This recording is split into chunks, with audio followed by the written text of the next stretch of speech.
আজ আমি তোমাদের সাথে দারুণ একটা জিনিস শেয়ার করব, তোমাদের সবার ভীষণ ভালো লাগবে। এখন তো গরম, আর এই সময় বরফ কিংবা কুলফি টুলফি খেতে আমরা ভীষণ ভালোবাসি।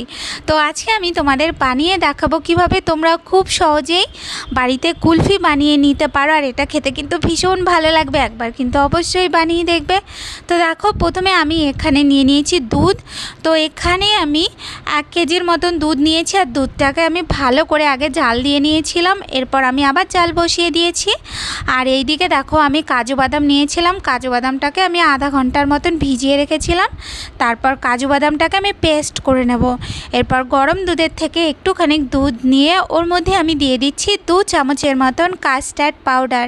কাস্টার্ড পাউডারটা দিয়ে এরপর ভালো করে একটু গুলে নিয়ে তারপর আমি দুধের মধ্যে দিয়ে এরপর দুধটাকে একটু নাড়িয়ে চাড়িয়ে জাল করে নিতে হবে। দুধটা যখন আরও কিছুটা কম হয়ে আসবে, এই সময় আমি ওর মধ্যে দিয়ে দেবো কাজুর পেস্টটা দিয়ে তারপর ভালো করে একটু নাড়িয়ে ছাড়িয়ে নেব।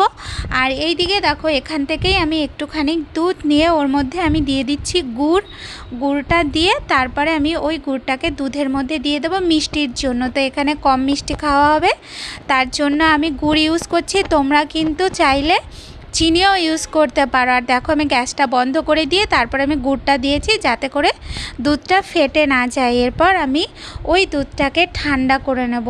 তো দেখো, ঠান্ডা হয়ে গেলে দুধটা একদম গাঢ় গাঢ় মালাইয়ের মতন হয়ে যাবে। এই সময় আমি এখানে নিয়ে নিয়েছি কতগুলো ছোট ছোট মাটির হাঁড়ি। এরপর দুধের যে মালাইটা রয়েছে সেটা আমি ওর মধ্যে ভালো করে দিয়ে দেব।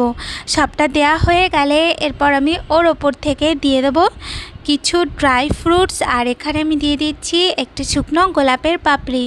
তারপর আমি ফলিক পেপার নিয়ে এরপর আমি এইগুলোকে আটকে দেবো। আর এই দিকে দেখো, আমি নিয়ে নিয়েছি, যদি তোমাদের কাছে এরকম এই মটকাগুলো না থাকে তাহলে তোমরা খুব ইজিলি যে প্লাস্টিকের চায়ের কাপগুলো পাওয়া যায় না, সেইগুলোর মধ্যেও দেখো আমি এইগুলোকে দিয়ে দিয়েছি।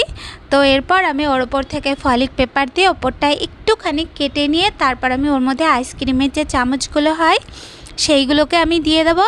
তো এই যে দেখো, আমার সবগুলো করা হয়ে গেছে। এরপর আমি এইগুলোকে ডিপ ফ্রিজের মধ্যে নিয়ে 6 থেকে 8 ঘন্টা অথবা সারা রাতের জন্য এটাকে রেখে দিতে হবে। তো এই যে দেখো, আমাদের মটকা কুলফি বা মটকা মালাই একদম তৈরি হয়ে গেছে। দেখো কতটা সুন্দর হয়েছে। আর যেইগুলো কাপে বানিয়েছিলাম সেইগুলোও দেখো, ওইগুলো খোলার আগে হাত দিয়ে এইভাবে একটু ঘুরিয়ে নেবে, তারপর এরকম দেখবে আস্তে করেই বেরিয়ে আসছে। তো দেখো, আমাদের মটকা কুলফি তো রেডি হয়ে গেছে। তো তোমাদের যদি রেসিপিটা ভালো লাগে তাহলে তোমরা অবশ্যই ট্রাই করবে, আর লাইক কমেন্ট শেয়ার করতে ভুলবে না। আজ তাহলে এই পর্যন্ত, দেখা হচ্ছে নতুন রেসিপির সাথে। টাটা।